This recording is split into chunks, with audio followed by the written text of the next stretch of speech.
ഈ വരുന്ന റബീഉൽ അവ്വലിൽ ഒരു ദിവസവും മുടങ്ങാതെ മൗലിദ് ഓതണമെന്ന് നമ്മുടെ നേതൃത്വമായ റഈസുൽ ഉലമാ ഉസ്താദ് പറഞ്ഞു തന്നിട്ടുണ്ട്. അത് നമ്മൾ ഏറ്റെടുത്തിരിക്കുന്നു. നമ്മുടെ എല്ലാവരുടെയും വീടുകളിൽ മുടങ്ങാതെ മങ്കൂസ് മൗലിദെങ്കിലും പാരായണം ചെയ്യണം.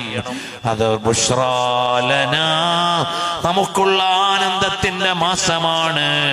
നബി സല്ലല്ലാഹു അലൈഹി വസല്ലം തങ്ങളെ കാണാൻ പറ്റുന്ന കണ്ണില്ലെങ്കിൽ കണ്ണെന്തിനാണെന്ന്, അവിടുത്തെ കേൾക്കാൻ പറ്റാത്ത കാതാണെങ്കിൽ കാതെന്തിനാണെന്ന്, അവിടുത്തെ ഹസ്തദാനം ചെയ്യാൻ പറ്റാത്ത കൈകളാണെങ്കിൽ അതെന്തിനാണെന്ന് ആലോചിക്കുമ്പോഴല്ലേ നബി സല്ലല്ലാഹു അലൈഹി വസല്ലം തങ്ങളുടെ തിരുചര്യകളിലേക്ക് എത്തിച്ചേരാനാവുക.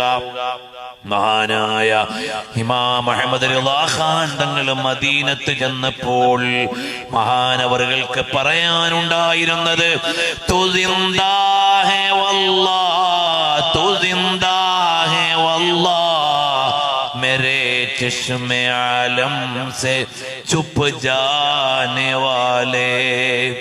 ഞാൻ മദീനത്ത് വന്നപ്പോൾ ഖബറു ശരീഫിന്റെ മുമ്പിലെത്തിയപ്പോൾ കേവലം ഒരു ഖബർ സിയാറത്ത് ചെയ്യാൻ വന്നതല്ല, അതാ ഖബറിന്റെ ഉള്ളിൽ ഉണർന്ന് വിശ്രമിക്കുന്നുണ്ട് റസൂലുള്ളാഹി സ്വല്ലല്ലാഹു അലൈഹി വസല്ലം എന്ന് അനുഭവിച്ച മഹാൻ അവിടെ നിന്നുകൊണ്ട് പറഞ്ഞതാണ് തു സിന്ദാ ഹേ വല്ലാഹ്, തു സിന്ദാ ഹേ വല്ലാഹ്. ഇമാം ഇബ്നു ഹജർ അൽ ഹൈതമി റളിയല്ലാഹു അൻഹു തവാത്തറത്തിൽ അദില്ലത്തു വന്നുഖൂലു എന്ന കവിത എഴുതിയത് ഖബറു ശരീഫിന്റെ ഉള്ളിൽ ജീവിച്ചിരിക്കുന്ന മുത്തുനബി തങ്ങളെ കണ്ടുകൊണ്ടാണ്. അഇമ്മത്ത് മദീനയിൽ ചെന്നപ്പോൾ പച്ചക്കൊമ്പ കണ്ട് മടങ്ങിയവരല്ല, മുവാജഹത്ത് കണ്ടുകൊണ്ട് മടങ്ങിയവരല്ല, ഖബറു ശരീഫിന്റെ ഉള്ളിൽ വിശ്രമിക്കുന്ന പുണ്യനബി തങ്ങളെ കണ്ടുകൊണ്ട് വന്നവരാണ്.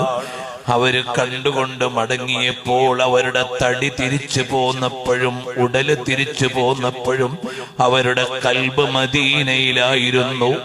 നമ്മൾ പക്ഷേ ഉടലോട് മദീനയിലെത്തിയാലും കൽബ് മദീനയിലെത്തുന്നുണ്ടോ? മദീനയിലെ രാജാവിനെ അനുഭവിക്കാറുണ്ടോ? മസ്ജിദുൻ നബവിയിലിരിക്കുമ്പോഴെങ്കിലും നബി സല്ലല്ലാഹു അലൈഹി വസല്ലം തങ്ങളുടെ ചാരത്താണെന്ന് അനുഭവിക്കാറുണ്ടോ? അല്ലാഹുവേ, ആശിഖുർ റസൂൽ റഹ്മത്തുള്ളാഹി അലൈഹിയുടെ ചാരത്ത് ഞങ്ങൾ ഈ രാത്രിയിൽ സംഗമിച്ചതിന്റെ സൗഭാഗ്യം കൊണ്ട് ഞങ്ങളുടെ ഓരോരുത്തരുടെയും ഉള്ളിലേക്ക് ഞങ്ങളുടെ